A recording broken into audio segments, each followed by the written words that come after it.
네, 반갑습니다. 성화재 투자 나침반 MBN골드의 성화준 매니저입니다. 오늘은 조금 빠른 시간 여러분들 만나 뵙게 됐는데요.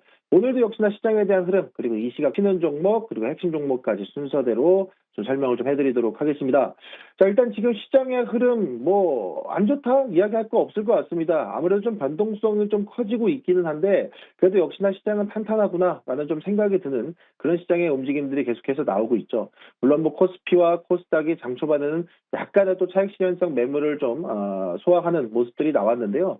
이런 시장의 흐름들이 나오다 보니까 앞서 말씀해 주셨던 것처럼 이 가보지 못한 길에 대한 두려움이 시장을 조금은 억누를 수 있다는 점, 그거 한번 좀 보시면 좋을 것 같습니다.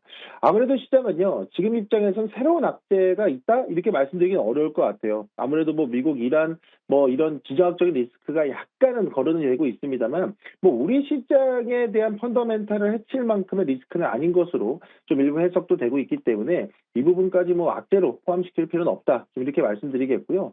어쨌든 장 초반에 시장의 흐름이 좀 아쉬웠던 부분은 역시나 삼성전자, SK하이닉스의 실적에 대한 부분들, 역시나 투자자들은 확인이 되면 재료 소멸에 대한 부분들이 일부 매물들이 나오기 때문에 그 부분 때문에 약간의 좀 조정이 있었다. 좀 이렇게 말씀드릴 수 있을 것 같고요. 게다가 이제 이 저녁에 있었던 마이크로소프트가 발표하고 나서의 시간의 하락이라든가, 테슬라 실적을 확인했는데 메가팩에 대한 실적은 괜찮았으나 여전히 전기차에 대한 실적이 조금은 좀 부진할 수 있다. 또는 모델 S에 대한 단종 이슈, 이런 것들이 나오다 보니까 야, 이거 우리 시장도 좋고 미국도 괜찮은데 미국장 조정 나오면 우리도 흔들리는 거 아니야? 약간 이런 우려들이 좀 겹쳤던 것 같아요. 그러다 보니까 최근에 시장이 가파르게 올랐고 가파르게 오른 만큼 이제 시장은 약간의 소음에도 노이즈에도 좀 우려하는 시장의 분위기가 나오다 보니까 약간의 조정이 있었다. 하지만 그런 이런 분위기가 시장을 좀 추세를 꺾을 만한 이슈인가? 저는 그렇게 추세를 꺾을 만한 이슈는 아니다. 이렇게 말씀드릴 것 같아요. 아무래도 당연히 우리가 급하게 먹었으니까 체하기 전에 소화제를 한번 삼켜주는 구간이다라고 생각을 하시면 되기 때문에 저는 오히려 실적이 나와 있는 반도체 기업들이라든가 아니면 앞으로 투자 사이클로 기대해 볼 수 있는 수주가 쌓일 수 있는 전선 전력 설비 인프라 또는 원전에 대한 재료들 또는 지금 최근에 부각되지 못하고 있지만 다시 한 번 더 불을 뿜기 위해 대기 중인 수주 잔고 쌓아가는 조선이라든가 이런 기업들에 대한 사이클들을 고려한다라 그러면 오늘의 일시적인 이런 흐름들은 여러분들이 오히려 분할 매수 관점에서 저점 대응도 가능한 그런 시기가 아닐까라고 생각을 하고 있습니다. 그래서 무작정 이 지금 시장의 흐름들은 여러분들이 너무 보수적으로 보기보다는 시장의 흐름을 좀 어느 정도 타라. 좀 이렇게 말씀을 드리도록 하겠습니다. 자, 그럼 이 시각 튀는 종목, 이 시각 특징주 한 종목 좀 같이 풀어드리면 좋을 것 같아요. 오늘은 역시 이 종목 이야기 안 할 수 없습니다. 에코프로비엠 이야기를 해야 될 것 같습니다. 보셔서 아시겠지만 이제 왕의 귀환이죠. 에코프로비엠 이 알테오자 제치고 코스닥 시가총액 1위를 좀 탈환을 하면서 에코프로 BM이 다시 한번 좀 코스닥 시장에서 날아오르고 있습니다. 에코프로 BM과 에코프로, 특히 에코프로 BM 같은 경우가 상당히 상승폭이 좀 가파르게 나왔다 보니까 아무래도 우리 방송을 시청하고 계신 우리 시청자분들 입장에서도 드디어 내 계좌에 묵혀 있었던 종목 하나가 드디어 꺼내서 맛볼 수 있는 시기가 왔구나라고 생각하시는 분들이 정말 많을 것 같아요. 일단 먼저 축하드린다는 말씀 전해드리면서요. 이 에코프로비엠에 대한 움직임들이 어떻게 반응이 나왔느냐 이것도 하나씩 좀 확인을 해봐야 될 것 같은데 일단 첫 번째는 정책의 힘이라고 말씀드려야 될 것 같습니다. 아무래도 이제 정부가 이 코스닥 활성화 정책에 대한 내용들을 계속해서 내놓고 있죠. 이 코스닥 시장이 평가절하되지 않도록 확실하게 평가받을 수 있도록 이에 대한 대책을 강구해야 된다라는 이야기들이 나오고 있다 보니까 당연히 그럼 코스닥 시가총액 상위 종목들에 들어오는 패시브 자금 유입에 대한 기대감 때문에 이 관련 종목들 그리고 시가총액 상위 종목들은 당연히 강력하게 시세를 분출할 수밖에 없습니다. 그렇기 때문에 이런 부분들 속에 에코프로 그룹주들이 강력한 시세 분출이 나왔다 보시면 좋을 것 같고요. 단순히 이런 패시브 자금에 대한 재료들이 아니더라도 최근에는 이 유럽발 이 전기차 시장에 대한 훈풍이 좀 이어지고 있죠. 전기차 판매량이 유럽 시장에서 내연기관 자동차보다 소폭 상회하긴 했습니다만 그래도 전기차 판매량이 조금 더 늘어나고 있다는 소식이 들리다 보니까 드디어 전기차 시장도 캐즘 구간을 건너가는구나 라는 기대감까지 같이 나오고 있습니다. 그러다 보니까 에코프로 BM, 에코프로 그룹주들도 유럽 시장에 대한 진출의 모멘텀을 확실히 갖고 있는 기업이다 보니 이런 이 수급이 좀 같이 모멘텀으로 좀 작용이 됐다 생각하시면 될 것 같아요.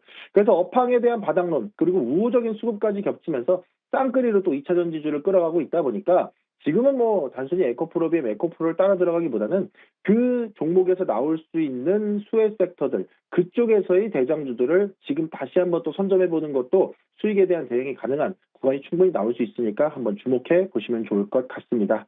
자, 그럼 여기까지 이 시각 특징주 설명드렸고요. 그럼 저는 제가 지금까지 제시드렸던 종목 중에 리뷰 종목 그리고 오늘 핵심 종목 하나 풀어드리도록 하겠습니다.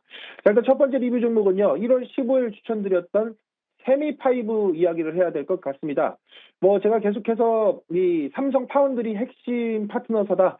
기대감을 한 몸에 받을 거다. 단순히 설계만 하는 게 아니고 실제로 지금 양산 능력을 입증했기 때문에 신규 상장주라는 이 차트상의 불안감이 좀 일부 있고 뭐 보유예수 물량이 풀리는 불안감이 있을지언정 파운드리 시장에서에 대한 명확한 경쟁력은 부각될 수밖에 없다라고 말씀드리면서 제가 저 밑에 공모가 부분에서 매수처를 드렸습니다. 역시나 시장에서는 파운드리 시장에 대한 기대감 여전히 갖고 있는 상태고 삼성전자에서 파운드리의 적자 해소 사업에 대한 성장 본격화를 공식적으로 언급만 해준다라 그러면 저는 추가적인 상승 충분히 나올 수 있는 종목이다라고 말씀드리도록 하겠습니다. 세미파이브와 함께 하신 분들 수익 축하드리고요. 저는 현 시점에서는 2차 목표가 34,000원까지 열어놓고 대응 잡아보셔라 말씀드리도록 하겠습니다.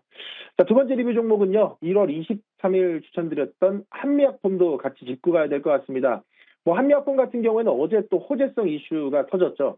제가 한미약품도 비만약 시장에서는 한미약품 떼고 할 수 있느냐라는 말씀을 드렸었는데 역시나 그 부분을 기술력으로 입증하는 모습이 나왔습니다. 어제는 이제 멕시코 1위 제약사 산페르와 독점 계약을 체결했는데요. 아니 멕시코 시장 커봐야 얼마나 크다고 생각하실 수도 있겠지만 멕시코 성인 비만율이 무려 36.9%에 달합니다. 그러면 국민의 3명 중 1명이 지금 비만 치료제가 시급한 상황이라는 건데 이 시장에 멕시코 내 국내 1위 제약사와 손잡고 비만약을 출시한다는 건 역시나 돈 버는 기업 한미약품 또 돈 버는구나라는 기대감이 실릴 수밖에 없습니다. 게다가 한미약품이 계속적으로 좀 멀리 놓고 봤을 때 3중작용제에 대한 모멘텀과 올해 하반기에 국내 최초 비만 신약에 대한 부분들 출시 기대감이 있기 때문에 이런 모멘텀까지 저는 열어놓고 2차 목표가 57만 원까지 한번 더 추가 대응해보자라는 말씀 드리겠고요. 어쨌든 함께 하신 분들 다시 한번 수익 축하드린다는 말씀 전해드리도록 하겠습니다. 자, 그러면 오늘의 종목입니다. 오늘의 종목은요. 한일전기 한번 봐야 될 것 같아요. 저는 항상 투자나 팀반 시간 통해서 간 종목보다는 갈 종목에 집중하라는 말씀 정말 많이 드리잖아요. 오늘도 갈 종목인데요. 결과적으로 이 한일전기를 제가 말씀드리고 싶은 이유는 이 숫자로 증명이 되는 종목들 제가 너무 좋아하죠. 그래서 추천을 좀 드리고 싶은데 이 4분기 매출에 대한 부분들도요. 지금 시장 기대치를 정확히 부합할 것으로 전망이 되고 있습니다. 여기서 주목할 점은 영업이익률인데 영업이익률이 34.5%. 그러니까 연말에 직원들 성과급 나가고 관세 비용 나가면서 어느 정도 비용에 대한 부분들이 이 반영이 됐음에도 불구하고 이 영업이익률로 증명을 하고 있다라는 건 역시나 강력하게 또 실적에 대한 기대감 반영될 수밖에 없다 말씀드리겠고요. 두 번째로는 약속을 지키는 기업이라는 점. 그러니까 수주잔고에 대한 이야기인데 모든 기업들이 연초에 우리가 얼마 정도 수주하겠다라고 이야기를 하죠. 한일전기 연간 목표치 벌써 5.3% 초과 달성하는 모습이 나왔습니다. 그래서 작년 4분기 신규 수주만 해도 1,370억 원 정도가 들어오면서 현재 수주 잔고가 약 4,240원 정도에 달하다 보니까 전년 대비 약 9% 정도 늘어난 수치로 잘 유지가 되고 있다는 점 주목해 보시면 좋겠고요. 아무래도 이제 한일전기, 일진전기 이런 종목들, 북미 매출이 높은 종목들은 역시나 관세에 대한 리스크가 계속 부각이 되죠. 그래서 최근에 한일전기 같은 경우는 미국 유틸리티 고객사들하고 관세 비용을 5대5로 나눠서 하는 협상들을 좀 진행이 되고 있습니다. 그만큼 이제 고객사가 비용을 지불하겠다, 부담하겠다라는 것은 그만큼 한일전기에 대한 제품이 대체 불가능하고 급하다라는 뜻이죠. 그런 상황이 나오기 때문에 이런 관세에 대한 불확실성까지 일부 해소가 된다라 그러면 저는 전력설비 전선 인프라 관련된 종목들은 추가적인 상향 흐름이 나올 수 있다 말씀드리겠습니다. 한일전기는 지금 현재가 14만 3천 원대 14만 4천 원대도 매수 충분히 가능한 가격대 말씀드리도록 하겠고요. 단기 목표가로는 16만 5천 원 그리고 손절가는 13만 원 제시드리도록 하겠습니다. 자, 여기서 못다한 이야기는요. 오늘 저녁 10시에도요. 성화준의 급등 전략회의라는 타이틀을 달고 공개방송 진행하니까요. 네이버 밴드, 텔레그램 입장에 계셨다가 링크 타고 입장하셔서 많은 내용 함께 담아보시면 좋겠습니다. 자, 그럼 저는 여기서 물러가도록 하겠고요. 남은 시간 증시템과 함께 성공 투자하시면서 오늘도 잘 마무리하시길 바라겠습니다. 이상입니다.